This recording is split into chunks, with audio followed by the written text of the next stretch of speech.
Hello and welcome to your West Ham transfer update. We've got three rumours for you tonight. We're going to discuss them. Well, I'm not going to discuss them. My guests are. I've got Tom and Athers with me. And Tom, we'll start with you. Jack Wilshere is pretty much a West Ham United player. We're just waiting for the announcement. Previously, he wasn't going to be coming. He was too injury prone, too expensive. Those look like they're removed now. He's a West Ham player. He's expected to sign a 3-year deal. What's your thoughts on it? Yeah, you know what, Gio? I'll come on before. You asked me a question before, and I said one of the ones I'm happy if he does sign, happy if he doesn't sign. And the reason I wasn't happy if he wasn't going to sign was because of the fact he's injury. But that's been proven wrong since. I didn't realise how many starts he's actually had the last 2 seasons, where he's played for Bournemouth and played for Arsenal. So, no, I'm very happy with it. I am happy with it. I wasn't bothered either way. But now the fact that we've actually going to get him, we actually nearly got him, I'm over the moon because he is and he's in his prime. He's a class player. He's that player who can do a little dribble, see the ball that we need. You know, to put Hernandez through potentially. It's a fantastic signing, mate. Very, very good signing. Arthurs, what's your thoughts on it? Jack Wilshere, 3-year contract, but he does have that injuries, and he is expensive in terms of wages. No, I'm the same as Tom. Incredibly happy. I think I didn't realise myself either how many games he started over the last couple of years, and he played more time, I think somebody said, than Lanzini through injury. So no, it came as a surprise to me. It's just a question of keeping him healthy. I think because, we all saw that performance he put in against Barcelona a few years ago when he was, younger, and he is just world class on his day. He can find that pass in behind. His dribbling, like Tom said, is fantastic. It's just a question of keeping him fit, and I think he will thrive, potentially playing a bit further forward, maybe under Manuel Pellegrini. If he's offered him that first team football, maybe he takes up a sort of the role that Lanzini would play in that team or that system. So, no, I'm excited to see him there. I hope we keep him fit. And if we do, I think we've got ourselves an absolute bargain. Arthurs, do you think we still need another central midfielder? Because as you said, he can play the sort of number 10 role. Do you think we still need someone else a bit more defensive minded? Yeah, I mean, that was the thing I banged on about, most of the windows, that I hope we saw a big centre mid in like a Carvalho. So yeah, I still think we need another centre mid in there, but I think maybe with Lanzini's injury, he's looking to utilise him more in an attacking midfielding role. Tom, what about yourself? Where would you like to see Wilshere play next season? He can play number 10 or centre midfield alongside a more defensive minded player.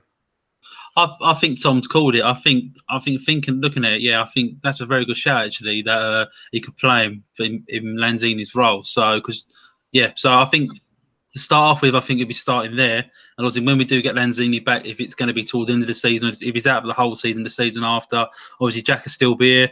So, and then obviously we can then redefine him. But it might be good if to have two in that position. We've always said we haven't got cover for Manuel Lanzini, and this could be ideal. So, yeah, either or, Gio. Tom, does it matter to you that he is a West Ham fan? Does that matter? Does that mean anything to you, Tom? And he's also taken a lower wage demand than he previously wanted in order to join. Yeah, it's nice. It's nice to hear. It's nice to see. I mean, I know the lower wage demand, but what I've heard is it's a lower basic wage, but he's going to get the wage. But it's obviously it's incentive. I think it's to do with appearances and all that. So he will get the wage if he does play. So no, I'm happy with that. And his family at West Ham, so that always means something a bit more, And I think he'll get a bit more sort of slack from the West Ham supporters. I think the fact he's a West Ham boy, and yeah, it's a good thing, Jay. It's good all round. From one player that's signing for West Ham to a player that's been offered to West Ham. Arthurs, it came out earlier today that Dimitri Payet was offered back to West Ham. He obviously left under a black cloud, if you like. The question on everyone's lips today on social media is simple. Would you take him back? This is going to split mixed decisions because I know how Tom feels about it. I'm torn. Yes, obviously, I think I would take him back. I mean, at the end of the day, there's going to obviously be doubts about what he did to the club, how old he is, can he still produce at the top level? But I think for me, it's the excitement factor with Payet is because, I've seen his stats in the last couple of years, even though he went back over to Marseille, he can still produce. He's still chances created over the last couple of years. He took Marseille almost, I guess, in a way to the Europa League final. So I think that excitement, that he brought to West Ham over those years, it would almost bring that sense of, because of the love story, if you will, that he called it, would come back. I think the only problem is if we did that, I wouldn't, unless he came out and apologised and he said, look, I'm sorry for what I did and I'm sorry this happened, because we all know that there's reasons behind why he left. I'd hate, the only thing I would hate to see is the club would mug themselves off almost by bringing somebody like that back. And I think because of the nice bloke that Slaven Bilic was, I do believe he'd let him down. And there was, a lot of, anger towards his exit. So at the same time, I'd like that back because he can unlock that creativity. We are missing in that kind of player, I guess, almost with Lanzini. It's just, would you spend the 30 million? Do we want to mug ourselves off? And, allowing some of those fans to accept him back. It is difficult because obviously it's going to be mixed reception from whatever fans. You'll get another opinion in a second from Tom. So yeah, I think I would, but I think there's got to be a lot of things to happen behind it, and starting off with what would have to be a massive apology to the West Ham fans. Tom, same question for yourself. What's your thoughts on the return of Dimitri? You know what? I don't want to see that guy. I don't want to see him. The things he'd done, we've got short memories, I can understand why people do want him back because obviously his creativity and, he's still creating the most one of the best top 5 players, as Effa says, but I don't want to see him. You don't do the things he done, Joe. You go on strike, you refuse to turn up, you get fined multiple weeks' wages from the club, you throw your toys, you separate yourself from the team, and we don't know how the team feel about this. It's like us saying as fans if we want him back, yes or no. But if I was one of the players that's still there, which is quite a lot of them, I don't know how I feel really. Do you know what I mean? Because you feel a bit betrayed. Because when you're in a part of a team, as we all know, you're part of a unit, and you all click together, and and you're only as strong as your weakest link. And unfortunately, he showed himself up. I don't know. I don't want him back at the club at all. I don't care. Do you know what I mean? If he's like, and he puts something on us, that's just my personal opinion. But I can see why people want him back. And if he does come back, would I end up supporting him? No, I wouldn't. No, personally, if he scored, maybe I suppose I would actually say some good. If he scored like an injury time winner in the FA Cup final against Spurs or something, then that's it had to be something extreme to get me back on side. But no, for what he done, Gio, for what he done to us, not at all. I can't stand the bloke. Tom, what happens, as you said, there's most of the players that played with Payet is still at the club. So if those senior players, if you like Noble, Reed, Carroll, etc., were to want Payet back, would that not sort of indicate to you that perhaps the fans don't know the whole story as to why he left? Potentially, Joe. Yeah, I mean, we only going by what we hear, and well, I mean, I'm not lying when I say the fact that he did refuse to train and all them sort of things. To me, that's enough for me to turn my nose up against any player. Doesn't matter if it's Payet or it could be even if Noble decided to do that. I'll have exactly the same standpoint on that. But no, this is the difference. It's about different people, different personality of people. Them sort of players wouldn't do that, but he did do it. He sulked and cried and done what he done to get out. And yeah, if the players turn around deciding, then obviously that's down to them, isn't it? But me personally, I still wouldn't get behind him. As the boys have mentioned, Dimitri Payet created the most chances in the top 5 leagues for Europe last season, as well as getting the second most assists. Athers, let's take away how he left West Ham United. And look at the stats, if you like, the assists, the chances created. But he's also 31 years old. He's also 30 million. Is there a risk here that we're buying someone that's potentially on the decline? Yeah, of course. We'd never recoup. We'd never recoup what we would pay for him. I just, obviously the time to sell him, what it looks like, was after the Euros a few years ago when Real Madrid were sniffing around. But no, you're never going to recoup that sort of money from somebody that's on the back end of what you would say are their prime. He never really had blistering pace anyway. He could just always pick that killer pass. So I wouldn't worry that his almost speed would decline and everything else. So I think in terms of his vision and his passing ability, yeah, would he be a 90-minute player for us? I don't know. I know he had a couple of injuries last year. So if it was for the same sort of price that we sold him for, between 20 to 25, then fair enough. But obviously, like you said, the issue is always going to be, are we just going to overpay for somebody on the back end of their career?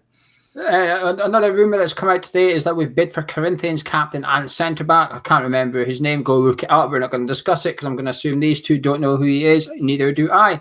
And also Bruno Fernandes of Sporting Lisbon for 20 million. But the one player that we're going to talk about to end the show is the player that we're no longer bidding for, and that is Felipe Anderson. Tom, is it perhaps coincidental that while we're pulling out of the deal for Pellegrini's #1 target, the Payet rumour has come about? I personally, I said something to me on Twitter earlier, Joe. Is it coincidence? I don't think it is, mate. Because it's got us talking off the subject. It's got us off the point that this is the 3rd consecutive year in a row they haven't got the main target for the manager, which tells me, I understand people are going to say, well, Lazio can't keep doing what they're doing. I've heard the fees agreed. It's to do with the sell-on clause with Santos or something, or the couple they owe a fee to if we sell him on. And they're trying to give us another player, aren't they, to bring that fee down? And it's just, look, but at the end of the day, apparently it come out that Pellegrini wanted this player at all costs, you know. And when you get a new manager in and he wants to, you can obviously see that this player is going to improve the team. We've got to respect his judgment. And yet again, it's the third consecutive year. Obviously, before that was obviously Bilic. They didn't back, obviously, Moyes anyway, but was never going to get back. But for Bilic, twice now, the 2 years before that, they haven't backed the manager, mate. They get the player that he wants. He's got to play. And it's just, I tell you, mate, yeah, it's poor, really. But you're all right. There is a certain degree you can't get all by. But if the manager wants him, the new manager, you've got to get him. Tom, are you glad the Felipe Anderson saga has come to an end? Though it's dragged on for about a month now. Are you glad it's finally put to bed? Oh, sorry, me. Sorry, I should. Well, I've heard it's still got some sort of light at the end of the tunnel. If it's the end of the saga, then yeah, you know, it's the end of the saga, and we can go on to bed. But this is the thing, you know, we've been known in the past, you know, to sort of you know, hold on, and then we sort of panic in the last sort of week or so to get a player over the line, you know. So I'd rather it happen now because we've still got quite a lot of time left in the transfer window to get something else sorted out. Arthur, what about yourself? You know a bit more about Felipe Anderson than the rest of us on this channel. It got to about 40, 45 million before they said, right, that's enough. Was that too much in your opinion? Or should we be doing what Tom suggests, and as a Pellegrini names him as your #1 target, you go get him? Well, I thought you made, was it yourself or Gonzo made a great point yesterday, is that we're not at that level yet as a club where we can go splashing 40 million on one player. I mean, from what I saw of him, I've got a friend who's, you know, into Italian football quite a lot. He supports Roma. He watched him quite a lot last season, and from what I can gather is that, you know, he's a good player, but it may be the inflation in the market is pulling his price up to that much. But I'm not sure, especially off of an injury, you know, season where he spent most of the time coming off the bench, he didn't start as much, whether 40 million is the sort of right price for him. So I know it is the top player, but it's a big risk to take if you are Pellegrini. It is the #1 target, obviously, if that's the case, and you would have thought you've got to back the manager and go after what he wants. And if it does fail and he doesn't produce, then, you know, that falls on Pellegrini's, you know, door, so to speak. So I mean, I'd be tempted to, obviously, like we said, we haven't pulled out these #1 signings over the last couple of years, where, I don't know, Moyes or Bilic, you know, we've missed out on Lacazette and Bakker and a few other players. So I would be tempted to pay it just because he's, what, 25, 24. You know, he's a creative midfield, he's Brazilian, the flair type, almost the player that we crave at West Ham. Like Payet, you know, we want somebody like that again. And for me, I would back the manager. I would pay the money. But if this is something that's just going to drag on for the next few weeks, and we're, you know, going to have to look elsewhere before the window shuts. So I wouldn't be hanging around for too much longer, because if it's, you know, sell-on clauses or this, that, and the other, you know, get somebody in that can at least train and have their time with the squad before the season starts. So, but I wouldn't be wasting too much time on it, especially if it's stalled this long and nothing's happened. Well, that's the opinions of the two Toms. Now we want to hear your opinion at home. So in the comments below, let us know what you think of mainly the Payet one, because it's splitting opinions on social media. So we want to know what you guys think. If you would take Payet back to West Ham, or if it's, as like Tom, has too much has gone on and you can't forgive him, you don't want him back the way he left West Ham United. But anyway, that's your latest transfer rumours from West Ham, from Hammers Chat. Drop a like on the video if you enjoyed it. Subscribe if you're new around here. We'll be back in a few days with your latest, hopefully, with Jack Wilshere as a West Ham United player. Thank you for joining us.